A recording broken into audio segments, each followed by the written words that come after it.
It's 5:30 and time to call this meeting of the Fort Smith Public Schools Board of Education to order. Please stand as we pause for a moment of silence, followed by the Pledge of Allegiance.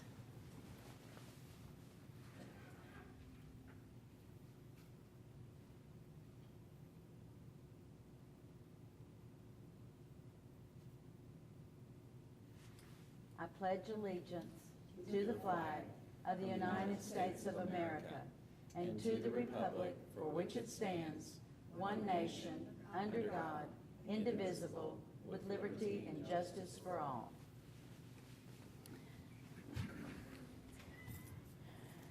We like to read our mission statement every month.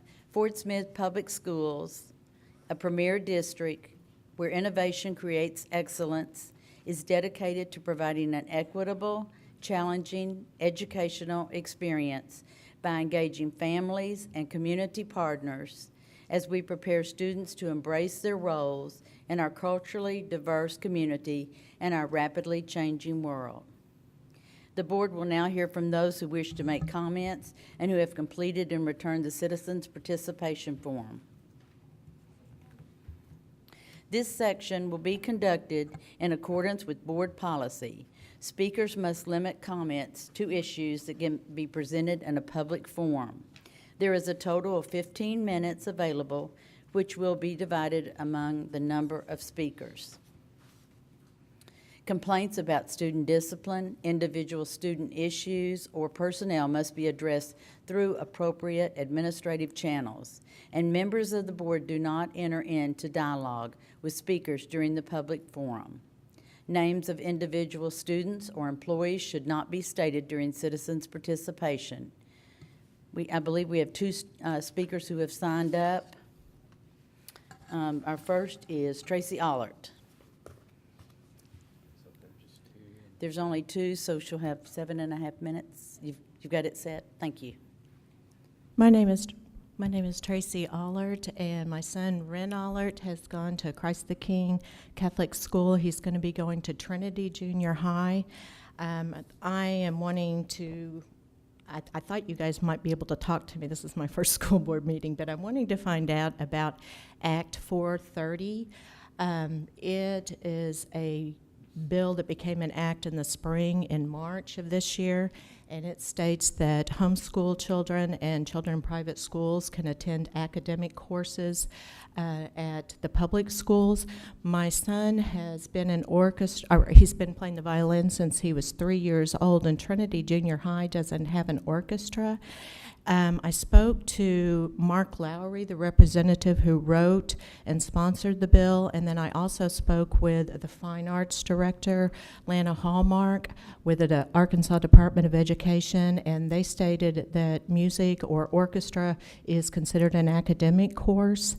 And I kind of did my homework, and I just didn't know where I needed to go from here. I talked to Dr. Hollenbeck, who is the principal at Trinity Junior High, and she is willing to count his time when he goes to Ramsey for orchestra as study hall, and I'm willing to transport him. I just came here. He's here with Boy Scouts because he's needing to attend a school board meeting for a merit badge, and I thought, well, I didn't know that you guys couldn't talk to me, but I just don't know where to go from here.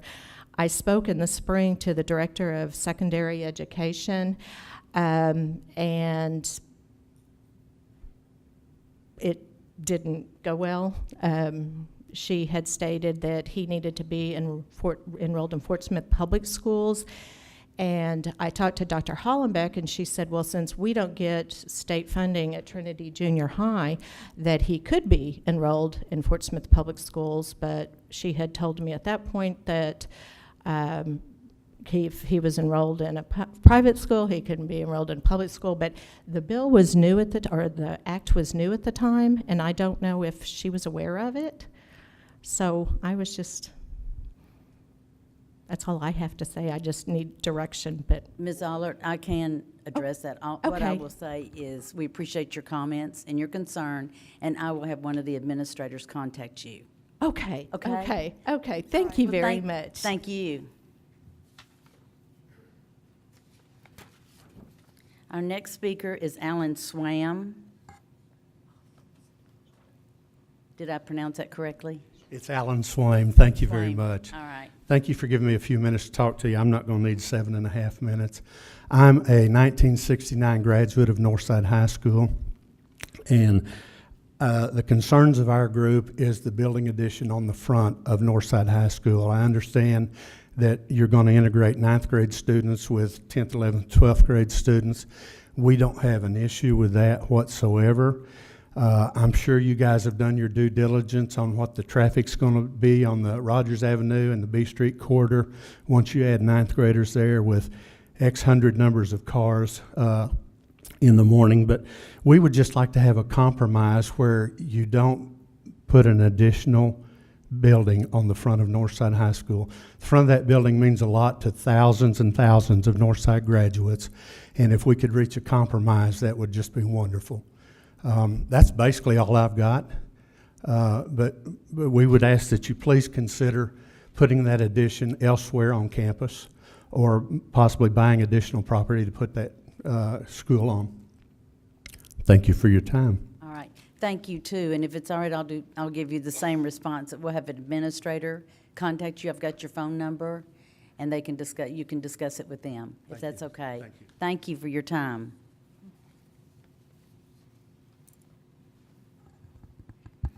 We move on to the superintendent's report, professional staff recommendations. Dr. Brubaker? Yes, ma'am. We'll recognize Ms. Penix, who begins her responsibilities this week as the Assistant Superintendent of Human Resources and Campus Support. Good evening. Can y'all hear me? Good evening. To Dr. Brubaker and the board members, we have some resignations I'd like to present to you tonight, certified and classified. Okay.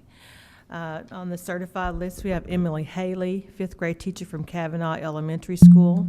Haley Herring, speech-language pathologist from Carnell and Orr Elementary Schools. Mallory Babb, 1st grade teacher from Sunnymead Elementary School. Marissa Jones, preschool teacher from Beard Elementary School. Kelsey Geswintner, 4th grade teacher from Tillis Elementary School. Cynthia Medina, elementary counselor from Trustee Elementary School. Kara Peerbolt, English teacher from Northside High School.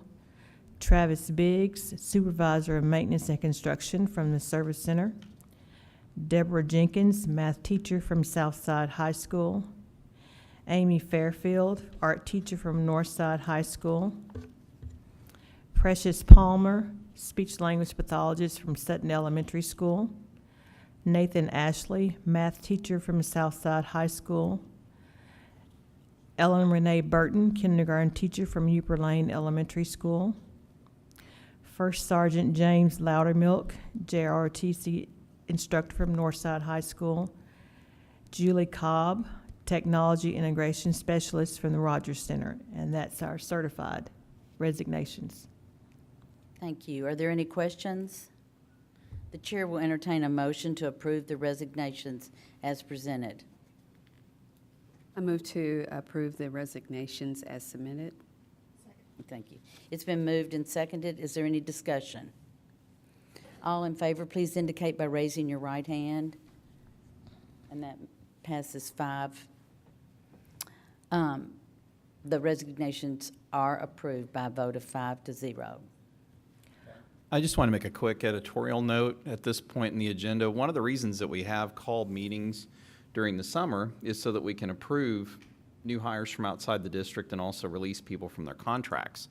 So we had Mrs. Burton, for example, took a job near Hot Springs, and so she's not really able to sign her new contract. So appreciate the board being willing to work with us on those called meetings. Ms. Penix has noted, or would note, that there are no retirements this evening. But we do need to go through any recommendations for employment. I do have some continued, I'm sorry, I failed to mention the classified resignations as well. We have Lonnie Jordan, bus driver from transportation. Time is up, Ms. Penix. Okay. Lonnie Jordan from bus driver for transportation department. Violet Adams, special ed para from Southside High School. Asela Avila, media guidance counselor secretary from Chaffin Junior High. Tracy Spinnis from preschool para at Carnell Elementary. Jay Jenkins, a carpenter at Security and Facilities. Betty Chenault, child nutrition worker from Tillis Elementary. Shannon Neves, elementary secretary from Beard Elementary School. And Talitha Jones from special ed para at Bell Point. All right, thank you, Ms. Penix. I believe we'll need to entertain a motion to approve those resignations as presented. All right. Second. Thank you. It's been moved and seconded to approve those resignations also. Is there any discussion? Then all in favor, please indicate by raising your right hand. The resignations are approved by a vote of 5-0. Now, recommendations for employment. I'll go ahead and do both certified and classified. In the certified, we have Hunter Nicole Martin, will be a fifth grade teacher at Upper Lane Elementary School. Amanda Goodman, second grade teacher at Upper Lane Elementary School. Matthew Wissett, PE Keystone teacher and seventh grade football, basketball, track at Kimmons Junior High. Kaylee Moore, science credit recovery teacher and assistant girls basketball coach at Southside High School. Maureen Austin, fifth grade teacher at Morrison Elementary School. Will Hankins, social studies teacher and head baseball coach at Northside High School. Jennifer Snow, special education teacher, Southside High School. Jennifer Cesar, family and consumer science teacher at Ramsey Junior High. Teresa Hines, science teacher at Northside High School. Sarah Duran, special education teacher at Southside High School. Emily Cecil, special education teacher, Kimmons Junior High School. Ashley Hampton, fifth grade teacher at Bonneville Elementary School. Annalisa Donald, fifth grade teacher at Kavanaugh Elementary School. Alyssa Williams, preschool teacher at Tillis Elementary School. Caitlin Jones, elementary music teacher at Pike and Kavanaugh Elementary Schools. Michelle Johnson, family and consumer science teacher at Bell Point Center.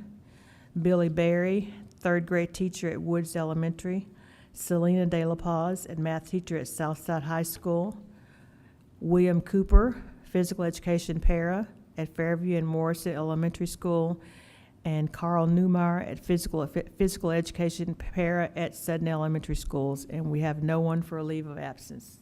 All right, thank you. The chair will entertain a motion to approve the recommendations for employment as presented. And second, okay. Is there any discussion?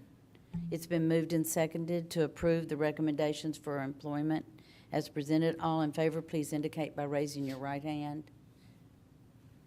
The recommendations for employment are approved by a vote of 5-0. I have a question, Yes, ma'am. President, for Ms. Penix. How many current positions do we have available, to your knowledge? To my knowledge, as of today, we have 43 openings that we're still yet to fill. Certified and classified Certified combined? and classified, yes, ma'am. Okay. Is that typical numbers for this time of year? Yes, ma'am, because right now we're kind of revolving. We gain, we lose, and so out of that 43, I have 7 on my desk right now that I need to hire. So, Because I'm thinking that number was a little higher last year, this time frame. So it's actually decreased over last year, I think, because it was a little higher. So, good job. okay. Good job. Thank you. We move on to current bids and proposals. Dr. Brubaker? Yes, ma'am. So I also wanted to insert into the superintendent's report that the Troop 380 Boy Scouts are here to earn that civic badge. Would you boys like to stand up just for a minute so we can see where you are? All right, we're really glad that you're here. Let's hear it for these guys. And young lady, sorry. So I'll next ask for Mr. Warren to go over our current bids and proposals. Thank you. Before you are 2 particular items coming out of the Child Nutrition Department, the contracts that we would have approved for the milk and the bread for the 2019-2020 school year. These are typical as far as in the price range that we've seen, as well as vendors that we have dealt with in the past. Nothing unusual from these contracts. And that's just an information item. So the next item would be, that this concludes the superintendent's report. All right. So our next item is the consent agenda. The next item for consideration is the consent agenda. The consent agenda is voted up or down as a whole unless a board member asks to pull an item for individual consideration. For this meeting, the consent agenda includes one item. Would any member like to discuss that? Then I will entertain a motion to approve the consent agenda. Move to approve the consent agenda. Thank you. All in favor, please indicate by raising your right hand. The consent agenda is approved by a vote of 5-0. Our next item is consider approval of the handbook changes for 2019-2020. Dr. Brubaker? Yes, ma'am. I just want to give you a little bit of background on this item, and then I'll ask Mr. Lays to elaborate. On May 20th, the board approved on second reading new student policies based on the Arkansas School Board Association model policies. And the district handbook committee then met on June 4th and developed the attached 12 recommendations for handbook changes to ensure that the new handbook is aligned with the new student policies. The changes recommended by the handbook committee are presented here in red line documents showing edits and changes from the previous year's handbook. Approval of a handbook that's aligned with the new student policies is an important milestone due to several changes made to education law, including Act 430. During the most recent legislative session, additional work will need to be done on the handbook over the next several months. In order to adapt to these changes, additional recommendations for policy updates and corresponding changes to the handbook will be prepared for consideration by the board. The good news is that because the handbook is now distributed electronically, we have a lot more flexibility in making those changes and making our families available to them as they happen. So a notice that additional changes are expected to the handbook later this year is included in will be included in the handbook, and then paper copies will also be continued to be made available on campuses on a limited basis for distribution to families who request them. So the administration recommends the handbook changes attached to be approved for inclusion in the 2019-2020 district handbook. The board agrees the motion would read, move to approve the attached changes to the 2019-2020 district handbook. So Mr. Lays is here to answer any questions. I have a question. Sorry. Are we doing these as a whole? We're not, we're voting them up and down as a whole? Okay. I do have a question about one of them. Do you want that now, or do you want to wait till the motion is? Let me make the motion, and then I'll ask if there's discussion. Is that okay? Yes. All right. The chair will entertain a motion to approve the handbook changes for 2019-2020 as presented. So moved. Thank you, Ms. Cole. Do I hear a second? Second. Thank you. It's been moved and seconded to approve the handbook changes for 2019-2020 as presented. Is there any discussion? Ms. Cole? Yes, oh boy, I just undid that.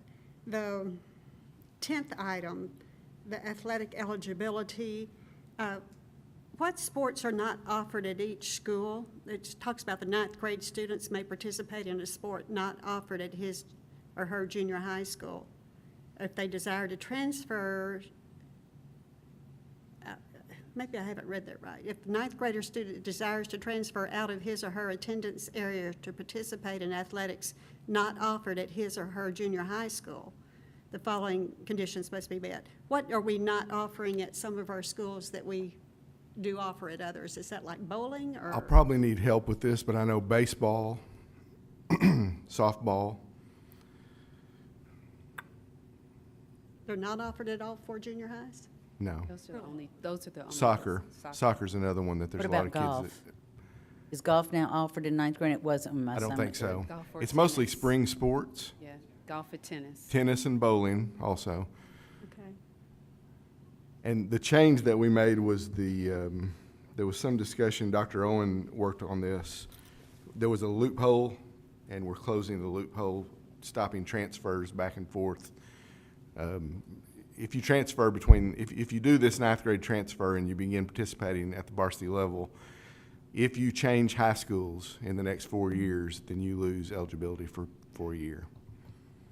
That was really the only change we made. That was, I understood that part. I just wasn't aware that we had so many sports that we were not offering at all 4 campuses. Right. But I suppose when we move the ninth graders up, that will be a non-issue, so, Good point. thank you. Thank you. I just want to make, I don't, discussion item, but to make sure that administration understands with this going into an electronic format, that we'll be being able to provide the documents to the students and the families electronically as updates occur. Again, utilizing technology to keep people informed of processes saves money, but also time. And in my opinion, it prepares the students to understand what policies and procedures are. And sometimes things get updated and changed, and they can govern themselves accordingly based on that. So to help expedite the communication, in my opinion. So if we could make sure we provide updates electronically when they are made. And I Thank think the you. other I'm sorry, I just want to interject. I think the other challenge is going to be that as we produce those new versions, we need to date those versions in the header and the footer, so it's really clear which version you're looking at. So I just wanted to interject that. Thank you. And your opinion does matter, Ms. Richardson. So thank you. Yes. All in favor, please indicate by raising your right hand. The motion to approve the handbook changes for 2019 and 2020 as presented is approved by a vote of 5-0. Our next item is to consider adopting student-related policy 4.59, academic course attendance by private school and homeschool students. Dr. Brubaker?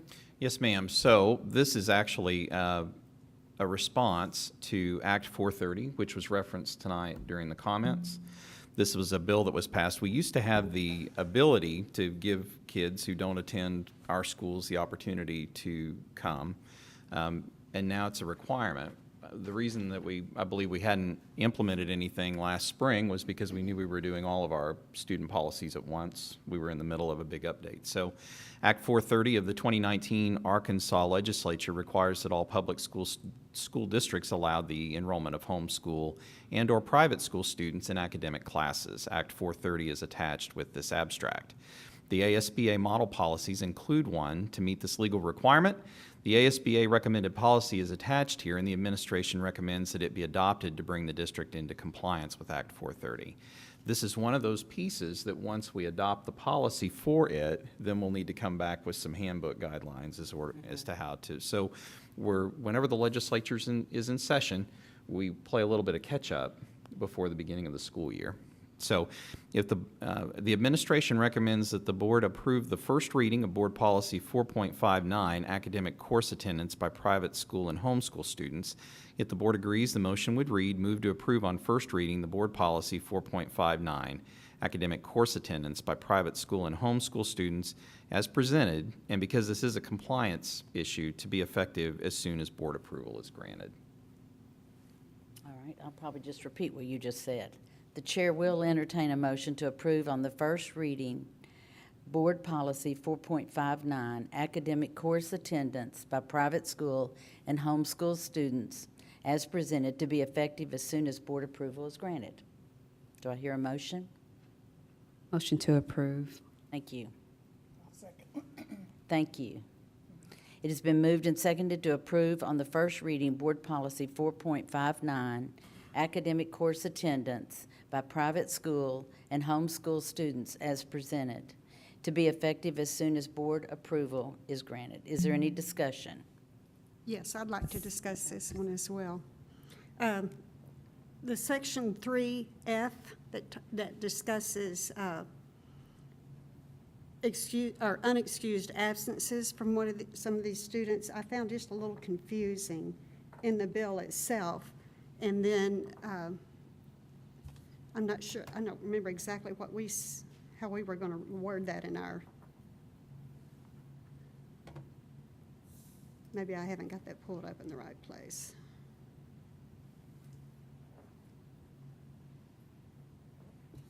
the bill reads, a private school or homeschool student is not considered truant from a public school or open enrollment public charter school under this section due to unexcused absences from the academic course.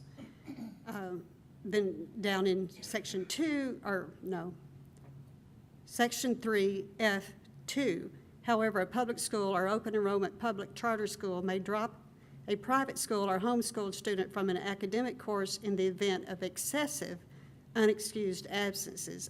Is excessive going to be defined by us, or do we expect that's not even going to happen? Or Do you want to take a crack at that, Mr. Lays? This is related to our monitoring of truancy and attendance and work with the juvenile court.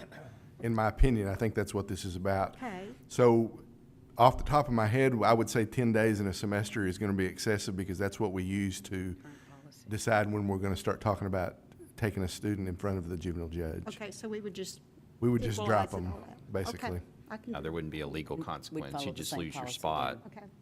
right? And you would lose credit, you wouldn't get any credits, obviously, because you didn't attend enough. Right. Yes. Okay, so my question is related to financing of the classes. Where does that funding come from? We can count these students up to 6 FTEs. So if a student was taking a class, we get a portion of a regular state fund for them, A percentage based on the course that they're. based on the number of courses. So there's, generally, you think of 7 courses in a day. You can do up to 6 of these, and so you would get 6/7 of an FTE. So basically, it's a proration. Yes, based on yes, the- ma'am. So we are not, based on what was presented, we are not increasing anything because unless we have a professor, or excuse me, a teacher or instructor, all the necessary things for the course, we're not under any obligation to add on. That's correct. There's a provision in the law that says we're not to suffer any financial hardship. Yes, So if we were going to have to hire another teacher to do this, then we can say no. okay. But we'll do whatever it takes to accommodate the requests that are made, such as the request that we heard this evening. Okay, thank you. Thank you. It's been moved and seconded to approve on the first reading of the board policy 4.5, we've already done that, I'm sorry. It's been moved and seconded to approve on the first reading the board policy 4.59, academic course attendance by private school and homeschool students as presented, to be effective as soon as the board approval is granted. I've gone to sleep a minute. Did we vote on that? No. Did we voted? Okay, then we need to back it up, okay? All in favor, please indicate by raising your right hand. Thank you. It has been approved by a vote of 5-0. The next item is a presentation, the Vision 2023 Capital Improvement Program. Dr. Brubaker? Yes, ma'am. So while Dr. Morosky and Mr. Sparling are making their way forward, had some good questions last month, and I think we've got some even better answers this month, especially in terms of the drainage at Ramsey. So you may have noticed on the way in, quite a bit of work is underway here, and that's going to address some longstanding issues. So the Is that what timing all really that couldn't is? work out perfect. I Is that what wondered, all that is? Is all, okay, so that pertains to Ramsey, okay. it's Yes. interesting. So we're really pleased with that, and we've also got some images to share with you, so look forward to your response. I think you'll be pleased. Thank you, sir.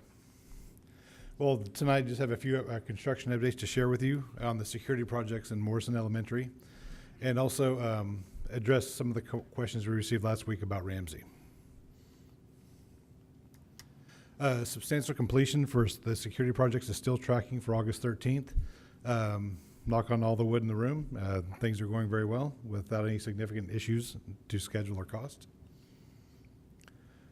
2 new hires for construction superintendent on the left-hand side there, and just some of the masonry work that's being done through the security projects.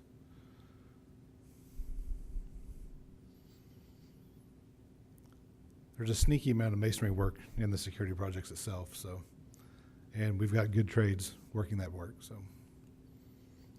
Morrison Elementary still tracking August 13th. Less masonry work at Morrison, but the walls are going up fast and in a good manner. Lots of people to get these jobs done, so. A design update. Last week, we gave you an update on Ramsey, giving you an overall concept for the administrative addition and some of the renovations to the interior classrooms. And we were hit with questions about, well, we're spending this money for these new additions. What about the water issues we have at several campuses in the town? And we are addressing those issues as part of the millage. So just as a brief reminder, this building is plan east is on the top of the page. The largest administration addition is right there at the bottom of Circle Drive. Somewhat crudely from Google Earth, I highlighted the 3 areas in clouds where we're doing the main renovation and addition work to the schools. The thick red line represents the storm drainage project being constructed by the city right now, which you saw some of the equipment out in the parking lot today.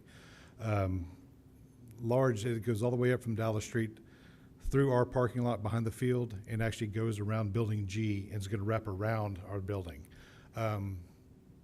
It's going to be kind of a messy summer and into the early fall. I would imagine by the end of the week there's going to be a lot of debris out there. So kind of messy, but in the end it'll be a good thing for everything.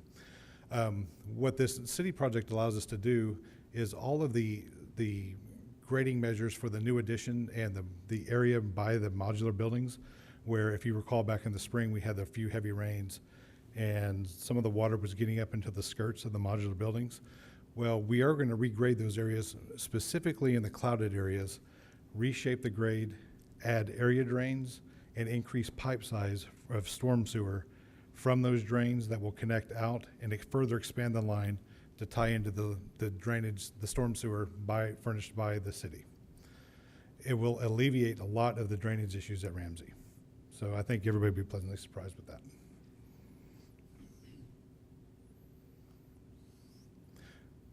And so obviously see all the pipe that they're stacking up on the left side. I believe that's 30-inch pipe. I didn't physically measure it, but that's what the plans call for. And so I'll imagine 1,200 feet of that lined up with ample area drains to relieve the standing water in the area. And this picture on the right, looking due north, is the line of this drain that's going to go straight up the campus to Dallas Street. And that was that wide red line. I know nothing about construction. Is that what that Yes, red- ma'am. I just Those are the crudely. big pipes, okay, Yes, ma'am. wow, okay, So imagine all those just laid in the ground one at a time all the way up. So, okay. and actually, it's the length of that pipe. There are actually two projects for the city. I don't know under what pretense they bid the work, if you will, but about halfway, one contractor takes it over, and the other one takes it up. And we're actually building it from what I've seen from the south going north. Okay. So, I have a question. yes, ma'am. With this project, was there any consideration to stormwater or rainwater storage and any type of conservation efforts of the water for a garden or anything like that, catching the rainwater? I am not aware of any stormwater detention requirements for this particular project. I know in some of the other projects in the millage, it's been discussed and addressed, and we're having those discussions with the cities right now. Okay. So I think the key issue here was with the amount of water that was standing, The water. it was best to get it away quickly, so. Thank And you. I don't know if you recall earlier in the spring, the big piece they built out here around the administration parking lot. Mhm. It's gonna be a very similar structure once it hits the parking lot. It can hold a lot of water and divert a lot of volume.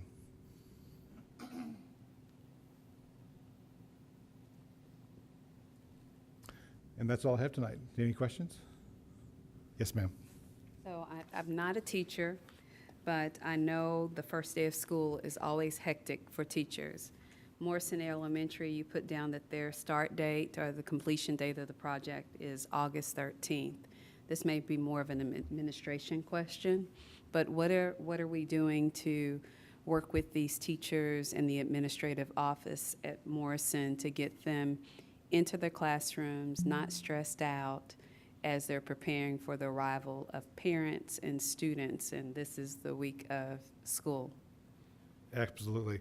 Well, part of the field team's job in any occupied building or soon-to-be occupied building is to make sure we leave it better than we found it, which hopefully with the dollars we're spending and the renovations that we're doing is always nicer than what it once was. The on-site superintendents for the general contractors, along with our on-site quality control manager, they were working hand in hand with the principals when they get back from their breaks, making sure they have what they need in place. And there was a lot of those meetings that took place ahead of time before they departed on vacation. And it's just it's a ongoing, continual collaboration of making sure we want to be out of the way as quickly and safely as possible. And I understand that, but like, for example, when construction projects begin, nothing's perfect. So when are you scheduling the first punch for them to go through some of these things, and when will be the last punch that they go through? The last notes I had earlier today, the first punch was going to occur around August 4th on the security projects. Okay. Now, and That's I'm close. kicking myself behind the podium right now for saying that out loud in a public forum, but Yeah. we are going to punch it early for that Okay. for that very reason. So Okay, that's. we do what not want to be there painting a wall when the teacher's behind us going, hey, let's go. Yes, yes. So we will be ahead of that. So the plan is to be efficient with the first punch to allow the time before the teachers start arriving, because sometimes some of the Absolutely. teachers are there 7 days beforehand, and they don't have that at Morrison right now. Correct. And well, in Morrison, and the bulk of I'm not saying the entire project is void of punch items, but the punch lists primarily come into play in the high finish areas. Yes. Morrison, we're renovating that administrative area, a few cabinets and flooring. That'll be done well in advance. And so they'll come in and just start to pick things apart. Most of the time on a punch and something like that, there'll be nicks in the wall where we've done a Yes. final paint and somebody's carrying a ladder out and we nick a wall. We'll put the stamp on it and go back and touch that up, those type of things. So what about the classrooms? When will they be finished and available for move-in? Those will be around that same punch time. We just placed the order. I know in past meetings, we've talked a lot about the demonomal wall partitions. We just made the color selections on those this past week, and the bulk pieces are in order, and those panels will be here in 10 days to get those started up and in place. So. And whose responsibility is it to put the furniture back into the rooms? Is that you guys' No, responsibility? we will help coordinate, but that's with the district to put that back in. So. Okay. I just want to make sure that we keep our teachers in mind and be very, very, very helpful, because this is, again, going to be the first impression for the teacher or for the parents as well. So I think they want to make sure their classrooms are top-notch. Yeah, we put a major focus on that when they were moving out to help organize, store, make sure that was all really smooth for the teachers. And so we want to pick that up on the other side, because we know, again, within about a week, they'll be getting their classrooms ready. So it'll be Mr. Hollenbeck and his team will be there helping extensively get that Awesome. get that set up. Thank you. Is that it? Thank you very much. Thank you. We move on to board members' forum. Do any board members have information they would like to share? Okay, well, I always do. I went to a program that we offered. I wasn't aware of it. It was a 2-week camp. It's called STEAM, which would be science, technology, engineering, art, and math. It was so interesting. It was at Orr Elementary. And being a teacher at one time, I've never seen such excitement in teachers. And, my main thing was, did you have to spend any money on this? Well, Leslie Brody had gotten the grant, said they didn't have to spend a dime, but we had everything from drones to habitats they were building. The most interesting thing they did during our sadness with the flooding and everything, they had to build a city. And so the students said, oh, Ms. McFerrin, look, we built this city, but here's the river. And then they had these little tiny fuzz balls that they'd put as sandbags. So I said, well, would you have ever thought of that? without the flooding. They said, oh, no, we never would have thought of that. Anyway, I love the students. They told me to watch out at one time because the day before they caught a drone in somebody's hair that was walking around. And I know Dr. Morosky and Dr. Brubaker, I passed them in the hall. But anyway, it's 2nd through 6th grade, and it's called STEAM. So I want to get it out there, and we'll give you the dates when they set it up again. It's free to the students. It was so much fun. So anyway, that's about all I have that's been going on. Can I add on to that? You may. My son attended that, and toward the tail end, we had a family member that wanted to also attend and really did not want to participate. And he came back and he said, Aunt Alicia, that was the most fun I'd ever had. Yeah. So I personally think that the school was packed with math teachers from the Parker Center and, the Parker Center. And it was, everyone had a smile on their face. Yes.